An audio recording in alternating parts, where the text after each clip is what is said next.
biến anh về bên em không thể viết xong bản tình ca cho chúng ta vì biết ai còn lắng nghe em không thể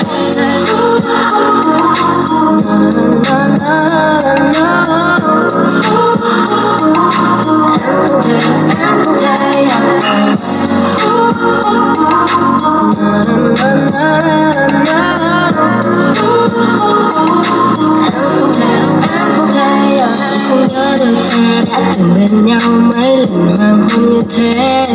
từng ánh mắt trao nhau tiếng cười này đâu chỉ còn khoảng không trống vắng. Hãy cho em biết điều mà em muốn biết, anh có buồn không? Em không thể biết mùa hạ thành đông như cũng không thể khiến anh về bên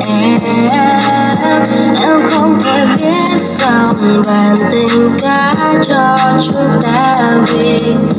biết ai còn lắng nghe em không thể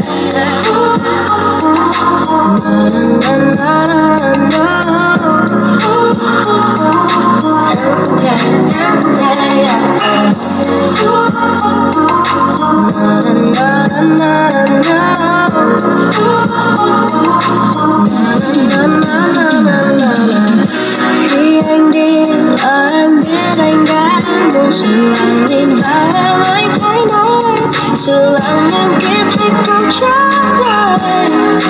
Khi anh đi trời đất kia như cùng quay mà anh đã cần anh đã nào biết em không thể biết mùa hạ thành đông.